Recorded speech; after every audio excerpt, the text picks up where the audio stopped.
Boa tarde a todos, todas e todos. Sejam muito bem-vindos, vindas e vindes. Meu nome é Silvana Dias, sou facilitadora voluntária no Núcleo de Justiça Restaurativa de Barueri, onde desempenho o meu trabalho com práticas restaurativas com outros colegas facilitadores no pré-círculo, círculo e pós-círculo, onde envolvem casos da vara da infância e juventude, família, vizinhança e condomínios. Hoje, dando continuidade à Semana Restaurativa de Barueri 2020, nós teremos o painel Justiça Restaurativa e Violências Estruturais. Mas antes de dar início ao painel, eu gostaria de ler um poema que eu separei para vocês, chamado Ancestrais. Reconhecer nossos ancestrais significa que nós estamos conscientes de que nós não surgimos de nós mesmos, que a linha se estende muito para trás, talvez para Deus ou para os deuses. Nós lembramos deles porque é uma coisa fácil de esquecer, que nós não somos os primeiros a sofrer, a nos rebelar, a lutar, a amar e a morrer. A graça com que nós abraçamos a vida, apesar da dor, apesar das tristezas, é sempre uma medida do que houve antes. Alice Walker. Agora daremos início ao painel com a comunicação não violenta, com a Sandra Caselato e Yuri Haas. Olá, boa tarde, tudo bem com vocês? Gostaria que vocês se apresentassem falando do mini currículo. Sejam bem-vindos. A gente está muito feliz de estar aqui. Primeiro, queremos agradecer o convite e agradecer a participação de várias pessoas. A gente está vendo que tem várias pessoas assistindo pelo YouTube e estamos acompanhando a semana também nos outros dias. Estamos gostando muito. E a gente vai se apresentar um pouquinho. Quer começar? Posso começar. Então, meu nome é Yuri Haas. Em termos de currículo acadêmico, eu tenho um mestrado no campo de estudos de paz e resolução de conflitos e um outro mestrado em inovação social sistêmica.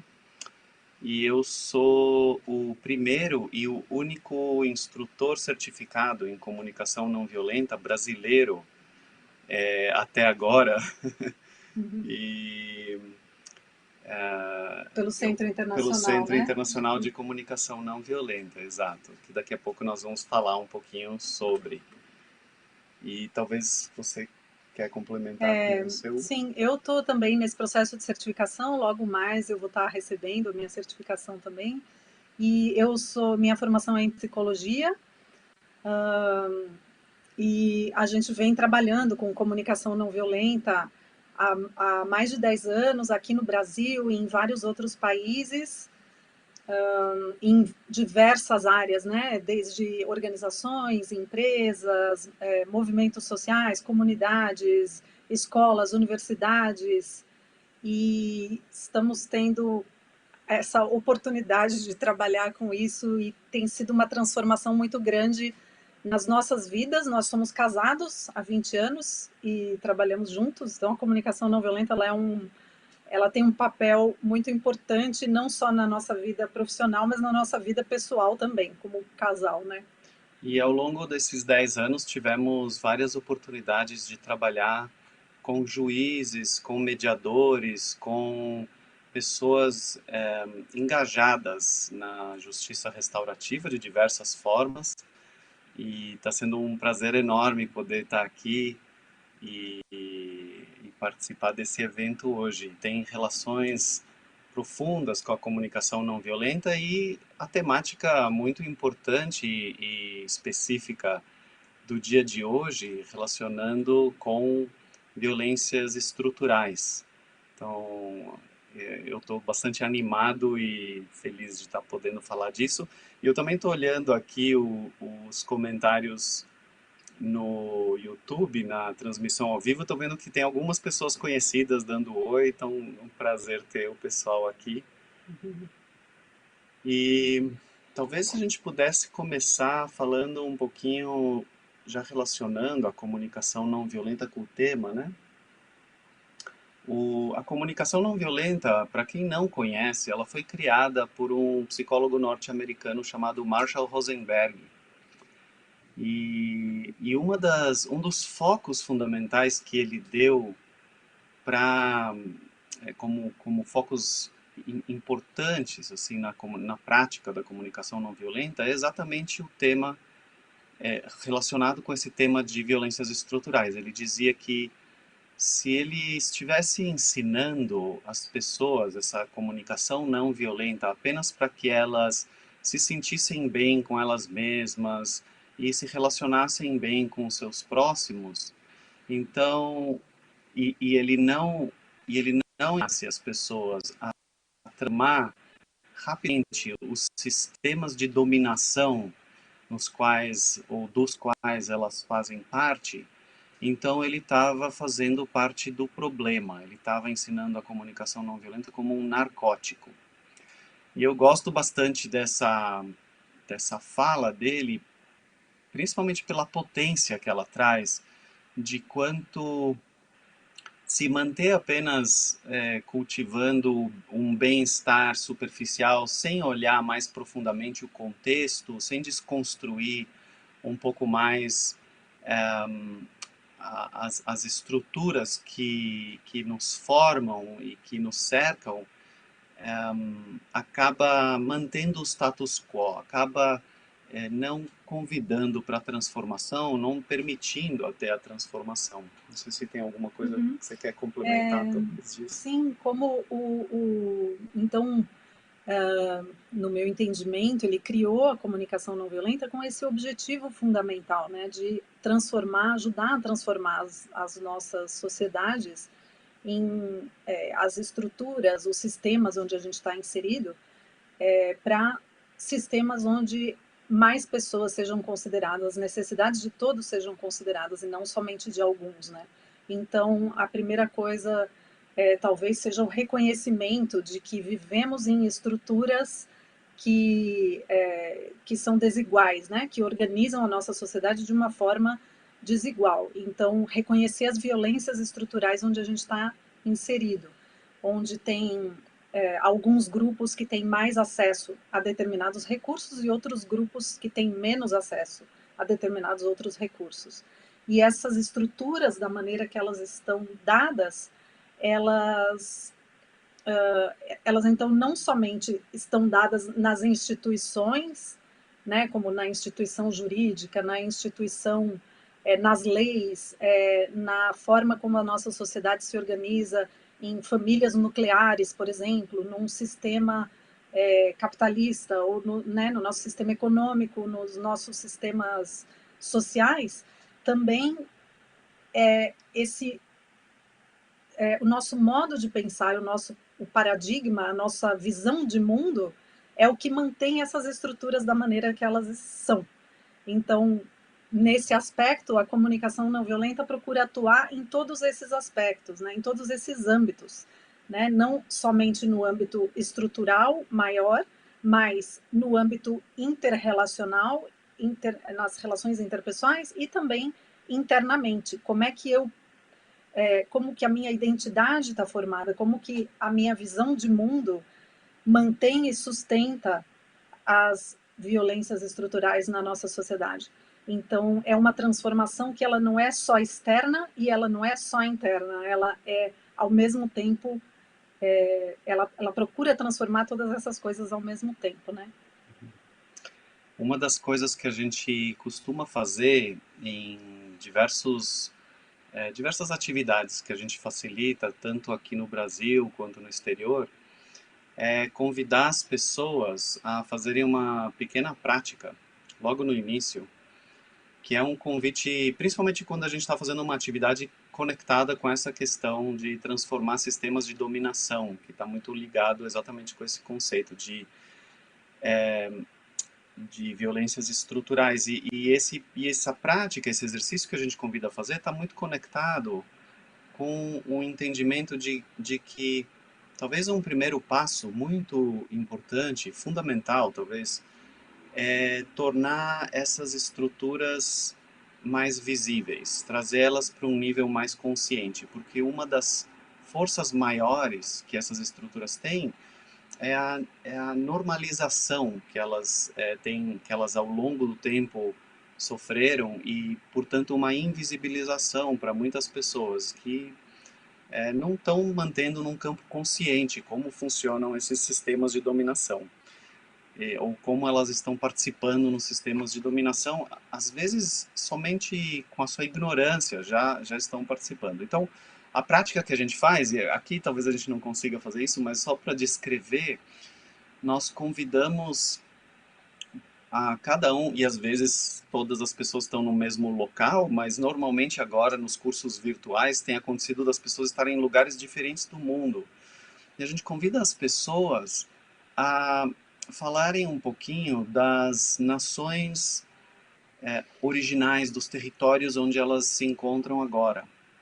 E nomearem essas nações originais e fazer um reconhecimento de que a soberania sobre o território onde as pessoas se encontram, por exemplo, a soberania sobre o território onde nós nos encontramos agora, ela não foi cedida voluntariamente.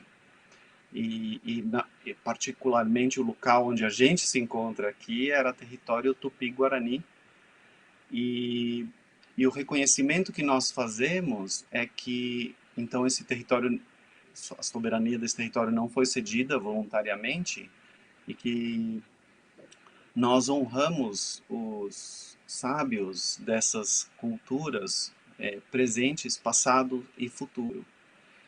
E a ideia dessa prática ela veio da Austrália, de amigos nossos que faziam isso localmente lá, normalmente com mais relacionado com as nações aborígenes na região, mas era muito interessante como em todos os territórios praticamente as pessoas têm tem essa situação de estarem em territórios cuja soberania não foi cedida voluntariamente. E quando a gente fala disso e convida as pessoas a nomearem essas nações, o que acontece é que algo que está presente aqui e agora vem para um nível consciente. Quando a gente não nomeia essas coisas, elas ficam num pano de fundo, meio invisível, mas quando nós nomeamos, isso passa a fazer parte, então, do que nós estamos percebendo, do universo que estamos percebendo e nos dando conta. E essa é uma das maneiras que a gente convida para perceber quanto a invisibilidade, essa normalização e invisibilização faz com que coisas que estão aqui agora e continuam sendo problemáticas, elas não foram resolvidas, elas não foram tratadas ou restauradas, elas continuam vivas e na nossa ignorância, na nossa falta de percepção, a gente mantém elas da forma que elas estão. Não sei se você quer falar Então, alguma. são coisas que são parte das estruturas onde a gente está inserido e que são invisíveis, né? Como o Yuri estava falando, invisíveis também, além da gente estar em território solo brasileiro, que não foi cedido pelos seus habitantes anteriores voluntariamente, a gente também está num território onde a grande parte da população aqui é descendente de pessoas que foram trazidas à força também para trabalhar aqui como escravos. Então, tudo isso faz parte da constituição da nossa sociedade, onde a gente está, e de como a nossa sociedade se organiza, se estrutura. Já começa com essas violências e que se tornam invisíveis ou estruturais e não houve uma reparação, uma restauração de tudo isso que aconteceu aqui no Brasil, né? Então a gente ainda tem essa, vamos dizer, pendência e tudo isso estrutura e faz parte também de como nós, como nação ou povo, indivíduos, como isso forma as nossas identidades e as nossas subjetividades sem que a gente perceba que estamos inseridos nesse meio, né? Como peixes na água, que a gente não percebe a água, mas a gente está mergulhado nela. Então, todas essas violências estruturais, como o racismo, machismo, classismo, capacitismo, etarismo, várias outras questões que estão aí presentes e permeiam não só as estruturas do lado de fora, mas a gente internamente também. Trazer isso à tona é uma forma de começar a ter consciência para então poder transformar, né? Eu quero traçar mais umas relações com a comunicação não violenta e a ideia de essa definição de violência estrutural. Um dos conceitos fundamentais também na comunicação não violenta é o conceito de necessidades humanas universais. Necessidades humanas universais é uma teoria que é aplicada em vários campos de conhecimento e de prática. E o Marshall Rosenberg, criador da comunicação não violenta, ele se apoiou em algumas bases teóricas. Essa é uma das bases teóricas da comunicação não violenta. E ele trouxe essa teoria de necessidades humanas universais como uma linguagem para a gente poder articular, expressar, escutar, entender dimensões mais profundas do que é essa nossa experiência humana. E nós podemos nos entender nesse nível de como estamos vivenciando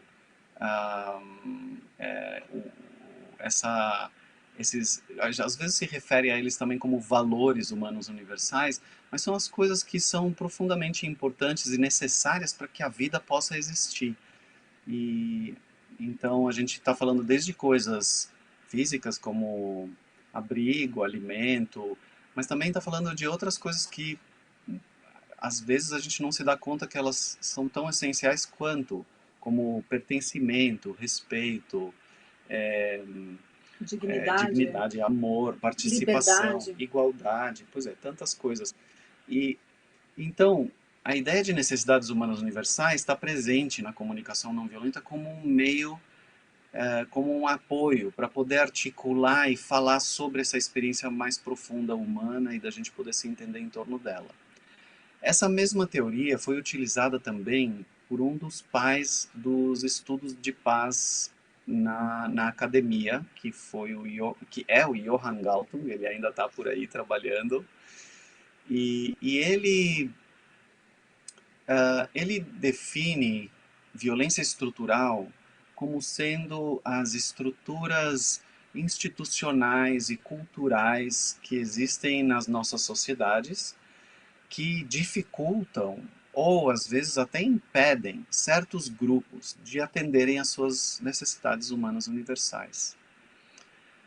Então, nesse sentido, eu vejo já uma relação muito interessante, onde na comunicação não violenta, ao trazer esse conceito de perceber o ser humano por essa lente, perceber a si mesmo por essa lente de necessidades humanas universais, já traz um instrumento, uma ferramenta muito, muito forte para poder transcender e desconstruir as narrativas que dizem que nós somos uns mais importantes que os outros, uns diferentes dos outros, uns mais merecedores do que os outros, e poder se referir aos seres humanos por essa perspectiva mais humanizadora e unificadora, no sentido de necessidades humanas universais, falando de uma essência humana que precisa ser compreendida e respeitada, independente de aparência, cultura, religião, orientação sexual, identidade de gênero, o que for, né? Eu acho, tem uma frase do Gandhi que eu acho muito interessante, que ele fala que a forma mais mortal de violência é a pobreza. E como isso, a pobreza é em si uma violência estrutural, né? Porque se a gente pensar que, que existem recursos no planeta para que todas as pessoas tenham, por exemplo, alimento, para que todas as pessoas tenham um mínimo de condições materiais para estar vivendo, a gente tem essas condições agora. Entretanto, os recursos não são distribuídos de forma a atender todas as pessoas. Então, a gente tem países onde há pobreza, a gente tem a mais pobreza, enquanto outros são bastante ricos. A gente tem, dentro de um mesmo país, grupos que estão sem as condições mínimas, né, de dignidade ou de sobrevivência física, né, material, e outros não, enquanto a gente poderia tá atendendo as necessidades de todos com os recursos que existem agora, né? Então, disso se trata as violências estruturais e as e como esses sistemas estão colocados. Agora, quer dizer algo mais? É, tem mais uma perspectiva que eu acho que pode ser também interessante trazer, que quando a gente pensa em violência, a gente, no nosso trabalho, nós costumamos desconstruir bastante essa questão da violência e principalmente o que está querendo se comunicar ou se dizer quando se fala de violência. E principalmente num dos aprofundamentos que a gente faz que foca isso, nós olhamos para uma questão dos ciclos de violência, como há essa cultura muito arraigada em em diversas esferas do ciclo de violência se perpetuar, né? Alguém fez alguma coisa, então ele vai receber uma punição e aí vai ter ou vai ser uma vingança ou alguma coisa e aí volta e gera uma outra é, resposta àquela vingança e fica naquela coisa retroalimentando, tentando buscar um senso de justiça no final das contas que talvez nunca chegue. E o modelo é um modelo de justiça, então, retributiva, né? Punitiva. É De algo que querer se está vingar, querer castigar, querer punir. muito presente em todas as esferas, não só no ambiente onde a justiça é institucionalizada, por exemplo, mas onde se vive o conceito de justiça, desde pequeno, na família ou na escola, a criação dos filhos, muitas vezes, ou a maneira que estudantes, alunos são tratados, muitas vezes é na base da punição ou da premiação, né? Esses dois lados dessa mesma moeda, onde se o comportamento é ruim ou errado, então tem a punição, se o comportamento é bom ou certo, então tem a premiação. São dois lados que se complementam e mantêm esse paradigma. E um dos trabalhos que nós fazemos é olhar exatamente para quais são os pontos de escape desse ciclo de violência. E tem, até a gente se apoia em diferentes fontes, tem uma autora que escreve sobre o rompimento do ciclo da violência, que é a Bocharova. Tem algumas ONGs que trabalham em campo com abordagens que exatamente procuram achar o ponto de escape nos ciclos de violência para que eles não se reproduzam. Mas aqui tem um ponto interessante porque é meio que sempre uma das coisas nesse ciclo que fica também mantendo ele retroalimentado é, é essa busca de onde é que a violência começou, quem é que é o grande culpado, ou alguma coisa nesse sentido. E aqui tem uma coisa que tanto pode expandir a percepção, mas também precisa olhar de uma forma diferente para transformar mesmo o conceito que eu quero trazer, que quando a gente pensa em violência estrutural, muitas vezes, um dos problemas que eu percebo é que não se compreende que as pessoas muitas vezes nascem já dentro de um contexto onde o sistema está agredindo elas de alguma forma. Está agredindo elas, limitando as suas possibilidades, limitando a sua liberdade, limitando seu acesso a recursos, limitando a possibilidade de ser escutado e incluído ou incluída, e aí é a partir dessa agressão inicial que está acontecendo, acontece uma resposta a essa agressão que às vezes se manifesta de formas diferentes, às vezes de uma explosão de violência, às vezes de outras maneiras, mas muitas vezes nos nossos sistemas esses comportamentos eles não são vistos como resposta, eles são vistos como uma manifestação de violência ou de revolta, mas não se percebe o sistema como sendo o agressor original ou inicial. Então é interessante parar para primeiro entender também essa ideia de justiça convencional, ela vai muitas vezes então de alguma forma reprimir essas ações dessa manifestação da pessoa sem compreender ou sem levar em consideração que ela primeiro foi agredida pelo sistema, né? Não tem essa compreensão. Por outro lado, eu quero falar assim de novo, a gente está buscando quem é o culpado e agora culpar o sistema. Eu quero olhar com um olhar de compaixão e empatia para o sistema e entender que muitos desses comportamentos que o sistema tem são mantidos por narrativas e entendimentos coletivos que, que foram, até um certo ponto, foram o melhor que os grupos humanos souberam desenvolver e, ao mesmo tempo, longe de serem as formas ótimas ou as formas melhores. Elas estão gerando um sofrimento, elas precisam de revisão. Nossas culturas, nossas histórias coletivas, elas precisam de revisão.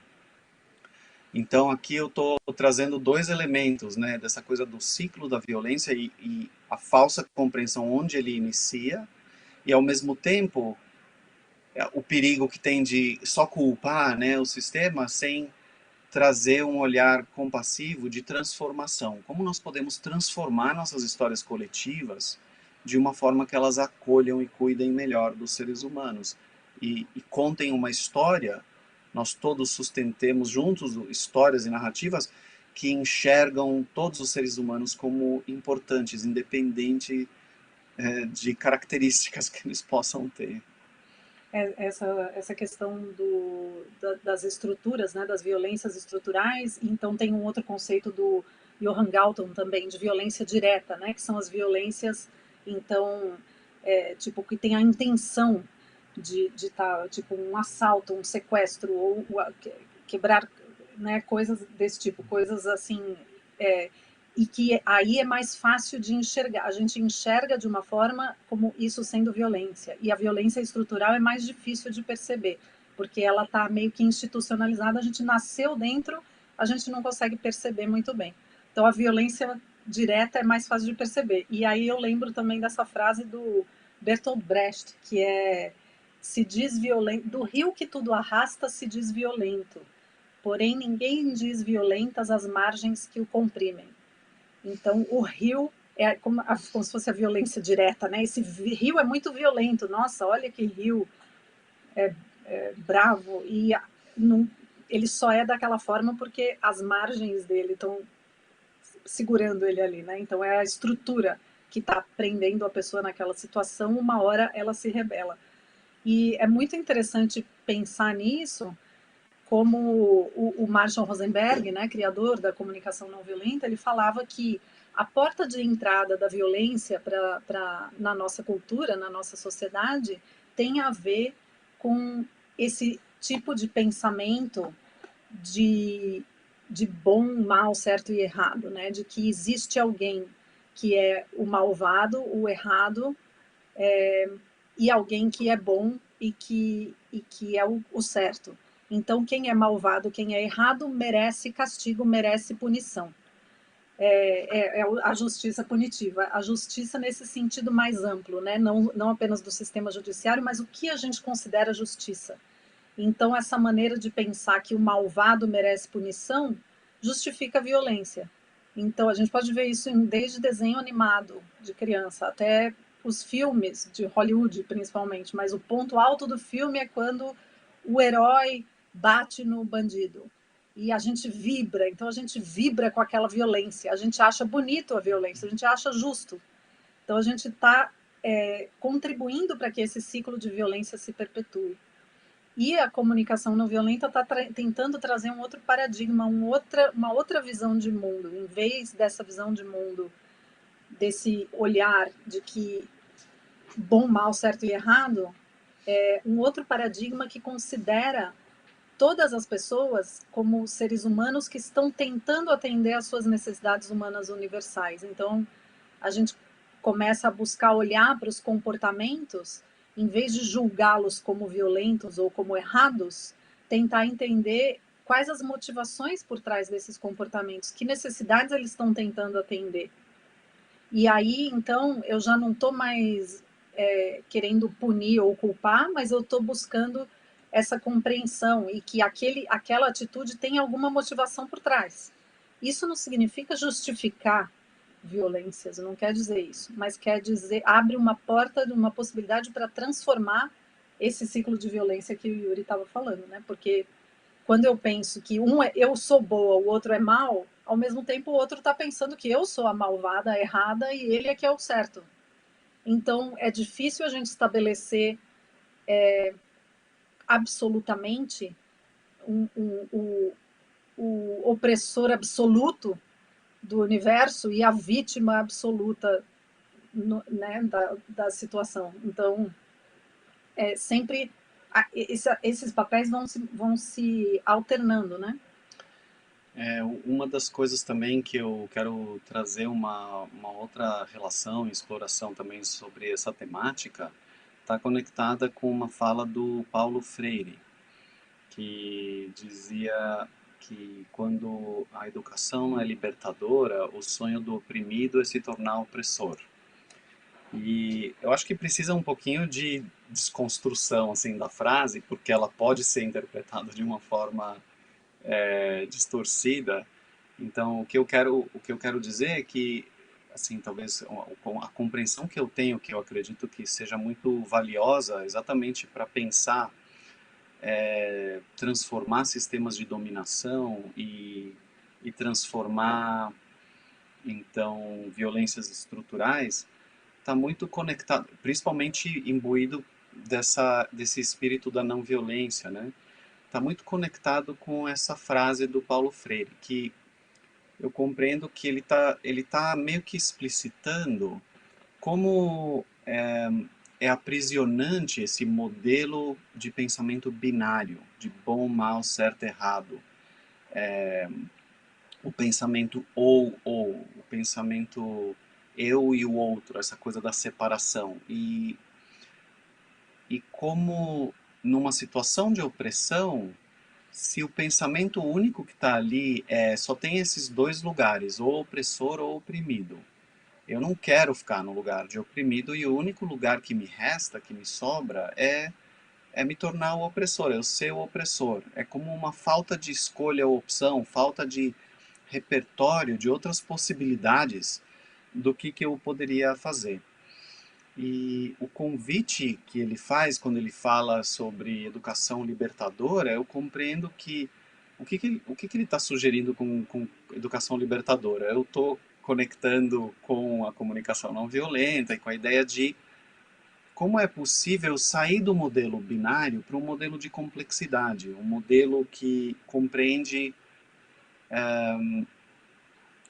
em vez de só ter duas posições opostas, de terem múltiplas posições, podendo ter tensões entre elas, mas eu saindo desse lugar, desse pensamento que permite exatamente o modelo bom, mal, certo e errado, e portanto convida a ideia de punição, de subjugar o outro. E eu tenho percebido no nosso trabalho, em diversas frentes de ativismo ou de iniciativas de procurar desafiar exatamente essas estruturas de dominação, por exemplo, do patriarcado e machismo, ou da cis-heteronormatividade, ou a dominação do norte global sobre o sul global,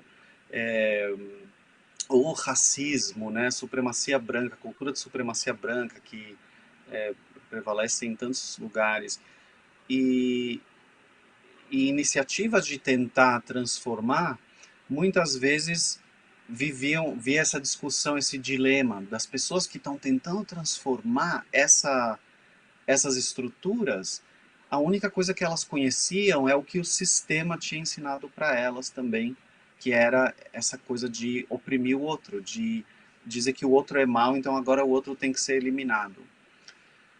E, e aí esse pensamento transformador, esse outro paradigma, ele convida para compreensão de que é esse pensamento de bom, mal, certo e errado que está na raiz da própria opressão. Se eu estou querendo transformar esse sistema, talvez eu precise então vir de uma outra mentalidade, um outro modelo, um outro paradigma interno. Então, me convida para um trabalho intenso interno também de desconstruir em mim mesmo os sistemas de dominação e a violência estrutural, que não existe só fora de mim, ela está dentro de mim, com esses princípios e reproduzindo esses princípios.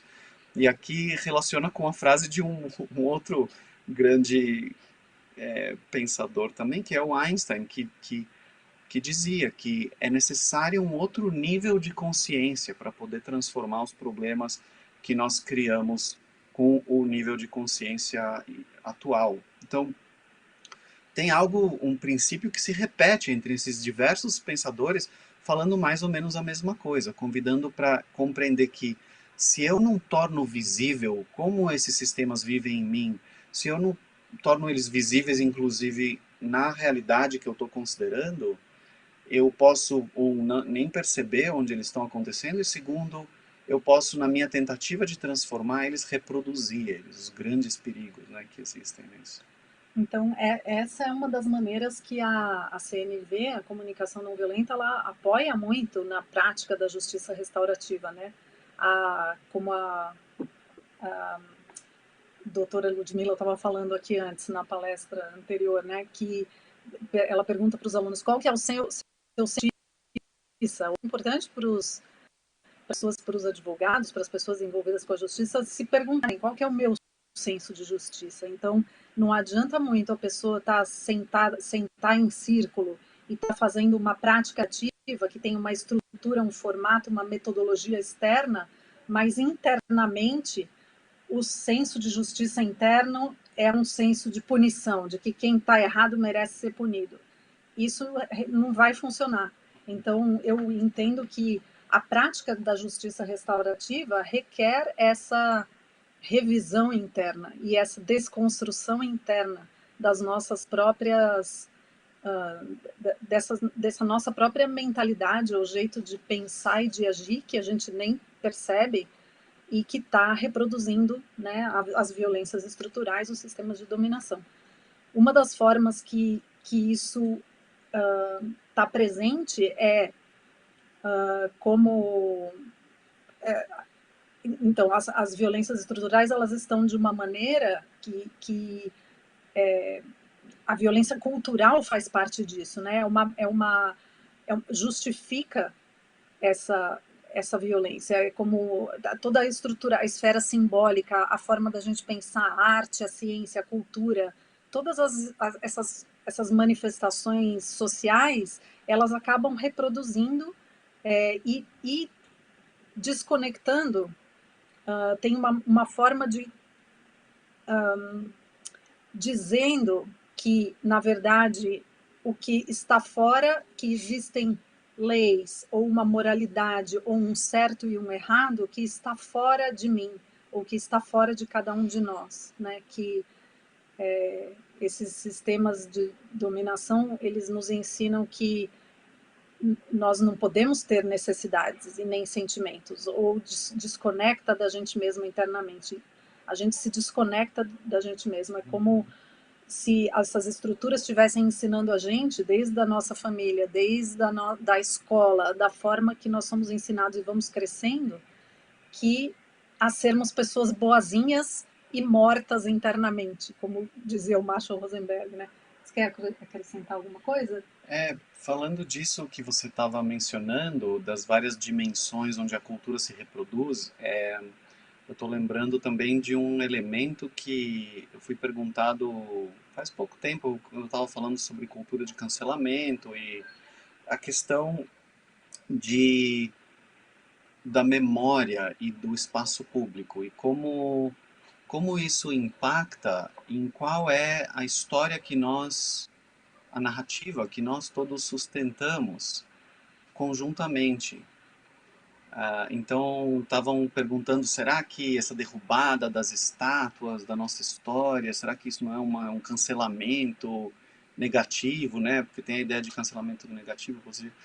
E eu estava falando que, que a gente teve uma experiência, não faz muito tempo, nós realizamos um trabalho em Hamburgo, na Alemanha, antes da pandemia, né? Foi presencial, né? Fisicamente, e caminhando pelas ruas, nós percebemos como aquela cidade, e nós sabemos que isso é real também em outras cidades na Alemanha, tornaram o espaço público como um espaço de memória coletiva para como uma maneira de manter uma narrativa bastante específica e humanizadora em face do que aconteceu lá na Segunda Guerra Mundial, o Holocausto, o assassinato de 9 milhões de pessoas, 6 milhões de judeus e mais 3 milhões de outras identidades. E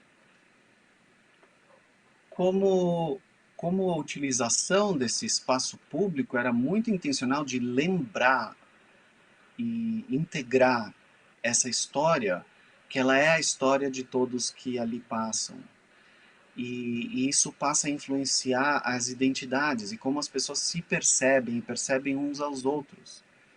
E de alguma maneira isso passa a integrar então a identidade das pessoas. E a conversa aqui foi como aqui no Brasil ainda tem os monumentos que homenageiam em nomes de espaços públicos, estradas e praças, que homenageiam pessoas que contribuíram para o sofrimento de muitas, muitas pessoas aqui.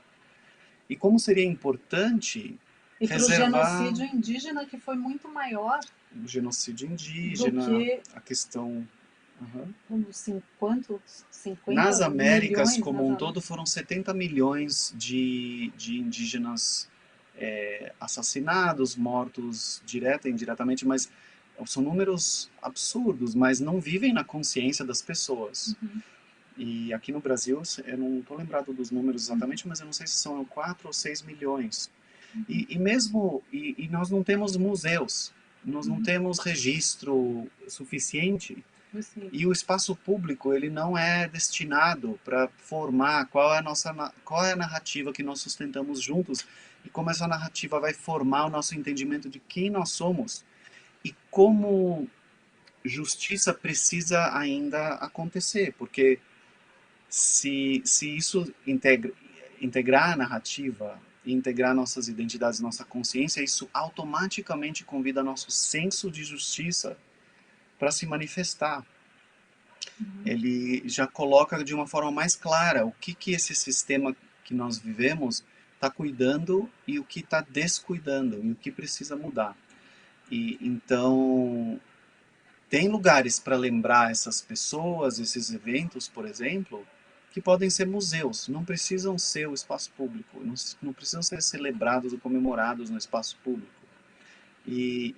Aqui uma última coisa que eu quero falar é que isso para mim se relaciona também com o trabalho do Yuval Harari, que escreve de uma forma muito interessante exatamente sobre essa questão de como as narrativas que nós sustentamos conjuntamente fazem com que isso crie as realidades nas quais nós vivemos. Nós criamos e mantemos as realidades através das narrativas que nós mantemos vivas em nós e conjuntamente, né?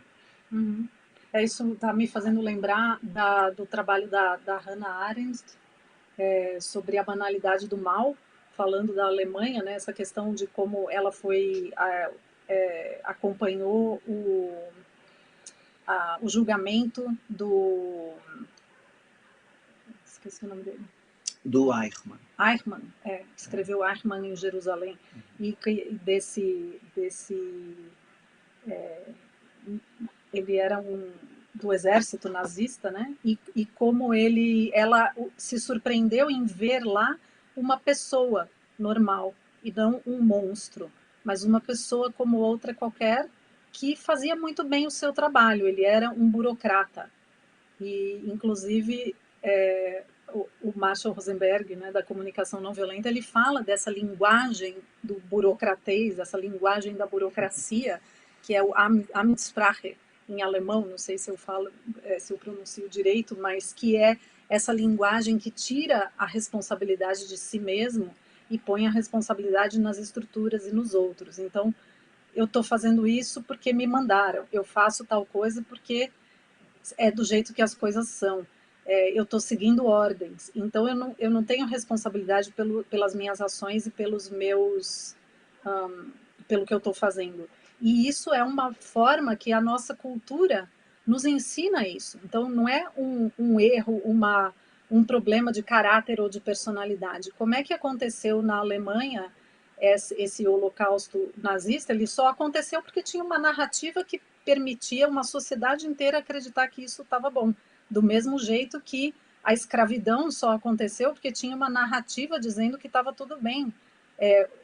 Considerar determinados grupos de pessoas como escravos, ou como inferiores, ou como animais, ou sei lá. Existia uma narrativa, uma explicação cultural, que não, né, um jeito de pensar.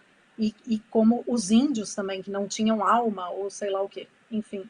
Então, essa forma de pensar, a forma como culturalmente as narrativas que a gente conta coletivamente, elas podem estar, elas estão fazendo com que as violências estruturais estejam aí permanentes, né? E a comunicação não violenta vem ajudar a gente a transformar isso, essa forma como as estruturas estão dentro de nós. A gente aprende, por exemplo, que a se desconectar de si mesmo, né, e a se conectar com o que tá, com algo que alguém do lado de fora me diz que está certo, né? Então tem uma autoridade que sabe mais do que eu sobre mim mesma. É uma autoridade, alguém do lado de fora que vai dizer quem é o culpado, quem é o errado, e é uma desconexão interna. Então, tanto dos nossos sentimentos quanto das nossas necessidades. Né? Desde criança, a gente vai aprendendo na família a se desconectar do que está sentindo.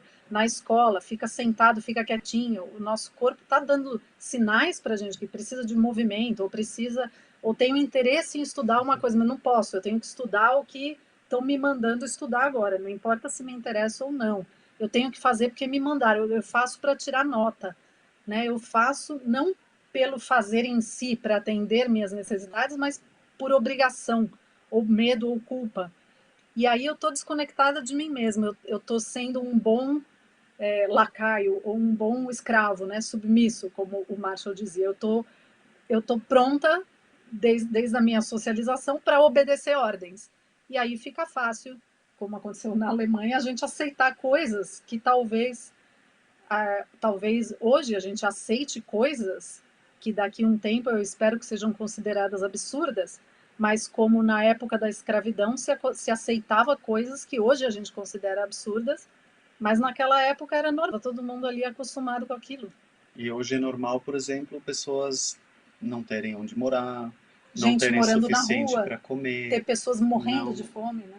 é, Crianças morrendo de fome. pois é, e algumas pessoas tendo mais riqueza do que certos países, por exemplo. Então, Um indivíduo tendo mais riqueza que um país inteiro. isso é normal hoje, Hoje né, é dentro dos normal. nossos Uhum. sistemas. Tem algo que o Marshall Ah, Rosenberg.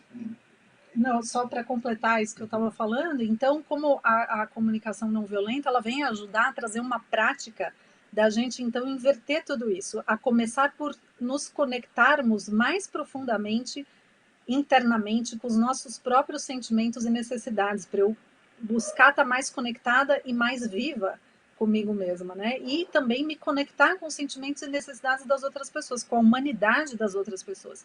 Em vez de estarmos nesse pensamento, quem está certo e quem está errado, no jogo do culpado, a gente se conectar com outro jogo, que é um jogo de conexão, de busca, do ganha-ganha, e não do ganha-perde, mas de buscar se conectar com a nossa humanidade comum.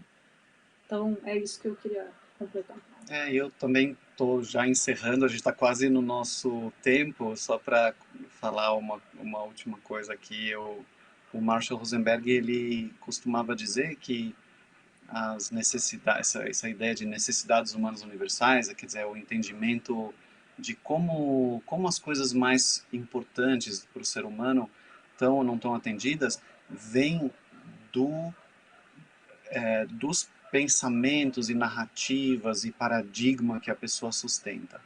E para mim esse é um ponto importante que amarra com o que nós estamos falando aqui esse tempo todo, tanto falando do como é importante questionar, desconstruir quais são as compreensões que nós temos sobre nós mesmos, sobre o coletivo, sobre o outro, e perceber por uma lente que, que realmente ajuda a conectar com a humanidade, ajuda a mostrar como às vezes tem uma dissonância entre as narrativas e essa intenção de sustentar uma compreensão profundamente humanizada e humanizadora de todos nós.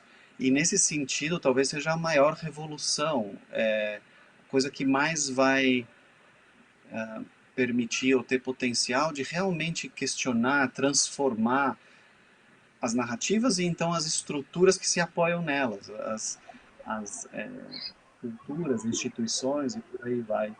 Acho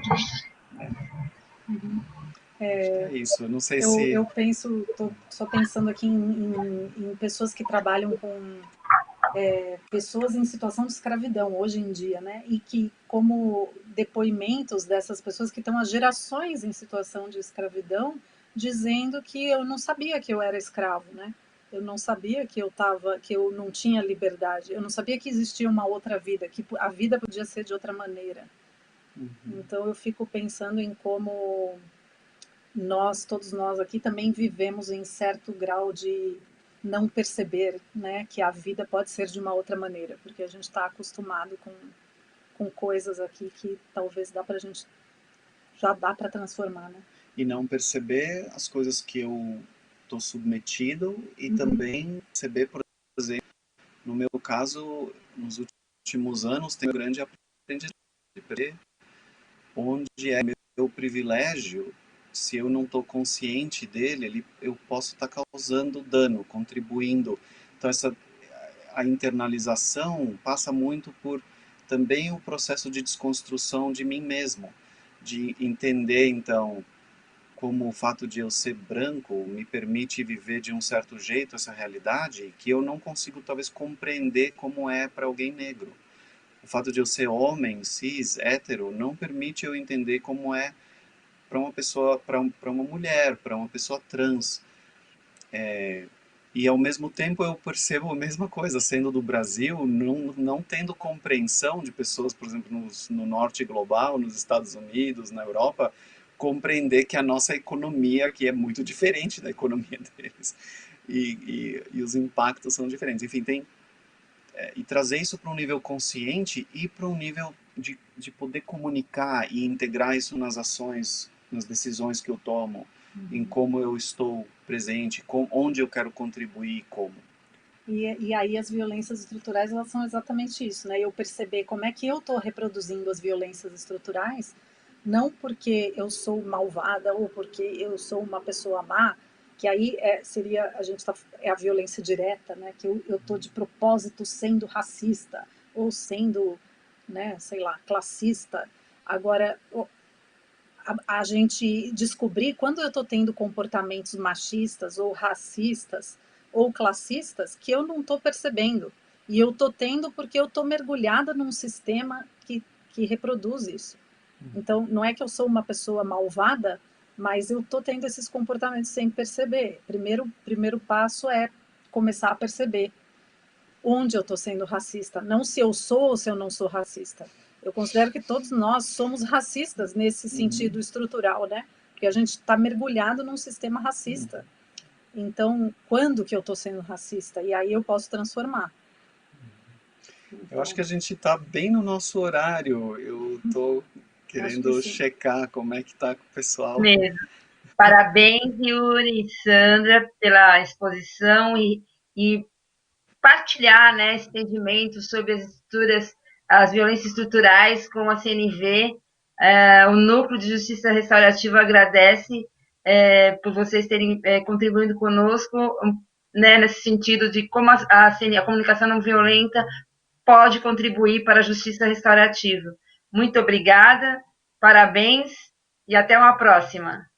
Muito obrigado. obrigada. Parabéns Até pelo mais. evento. Até mais.